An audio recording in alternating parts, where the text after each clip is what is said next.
I mean, Lower East Side is off the hook. I mean, a lot of stabbings, a lot of shootings, a lot of slashings, a lot of robberies. The one thing the drug dealers did, and this sounds crazy, was protect the neighborhood. Because a lot of people that are coming there to rob them, the people that are there now, would have never been there in the past because the drug dealers didn't want the problem with the cops.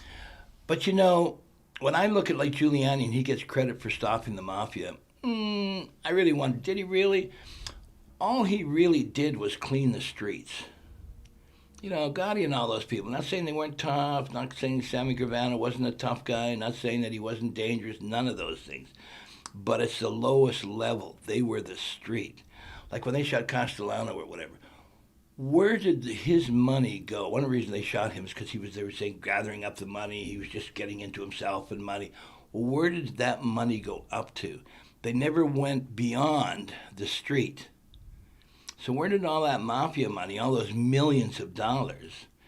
You know, Gotti might have made a lot, but there's a lot that he made that went into that system. And where did that go up to? Giuliani never touched that. So how do you touch the crime at the top?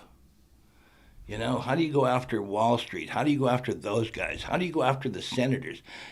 The one thing that was good about the Godfather movie is it did show you that the money did move up to the top.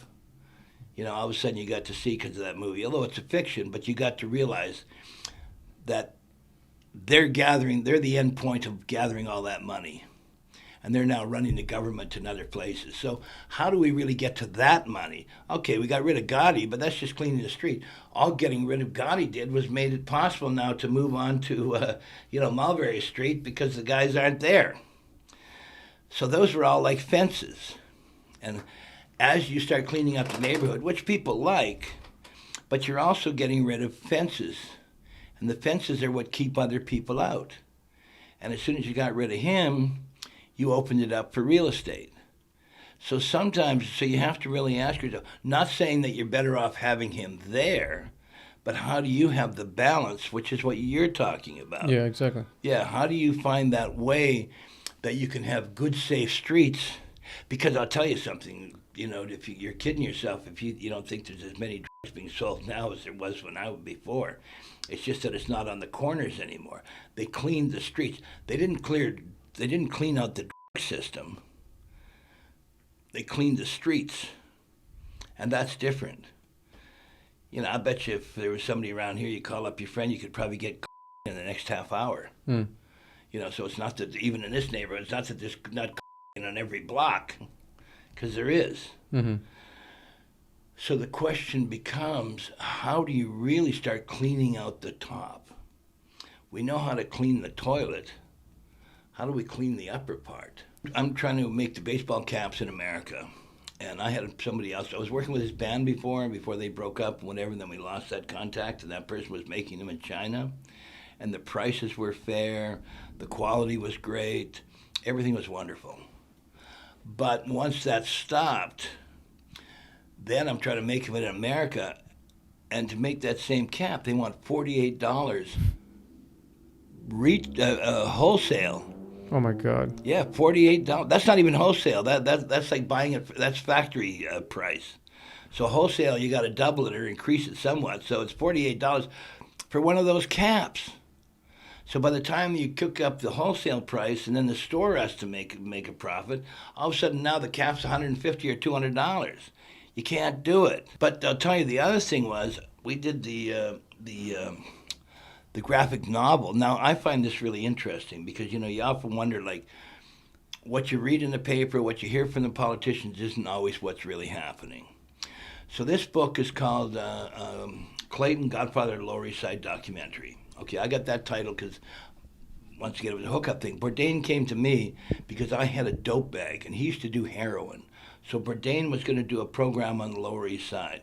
So he came to me because he's looking for this dope bag called Toilet. So happened that I had one.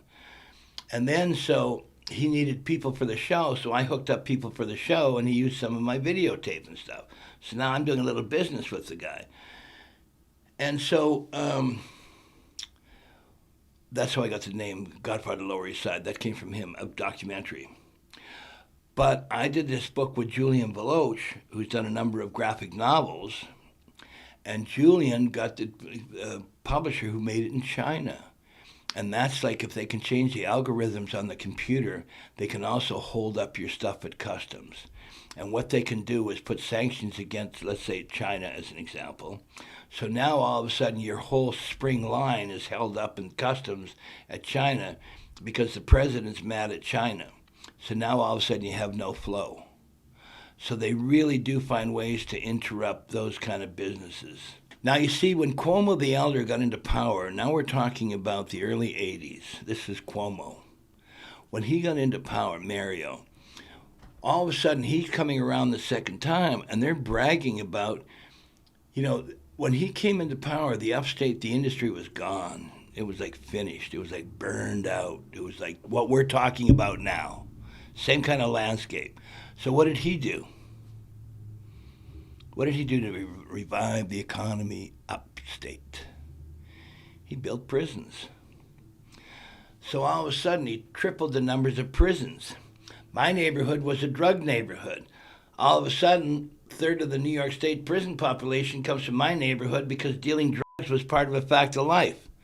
And then all of a sudden, you get these shows that come along years later, like you start finding out about Michael Dowd and all of those people. They were dealing drugs within the community, and they were the police department. So all of a sudden you realize the cops, the street. The other thing and I used to tell these kids, look, if you're going to have to sell drugs out here, find the coolest, sexiest club that is here, like with Paris Hilton and that, because if you're in there selling, you're not going to be bothered. As soon as you see Paris and all those people leave, you leave because all the cops are going to be in there later. But the point that I'm getting to is he made upstate into a industrial prison complex. And my neighborhood and Harlem and the other inner city neighborhoods is what filled them. But you guys are cool guys. How many cool white guys do you know that sell drugs? I mean, anybody that does drugs sells drugs. So all of a sudden I realized I know people that have done shitloads of drugs, never been arrested, never been stopped, never had a problem. So all of a sudden I realized it's a targeted market who goes to jail for drugs. If I went to Harvard, guaranteed there's a lot of people there that sell drugs that we could arrest. It's not going to happen. So how do we make the equality across the board? So that becomes part of it. But what I was getting to is that a lot of those people that left the city because of COVID, maybe some of them are going to open up farms upstate or gardens upstate. And maybe it's possible to start looking into those people and finding them that can market their food in the city. And so you can have your turnips and grapes and whatever else it is from people that grew it in upstate. I'm just saying, I don't know.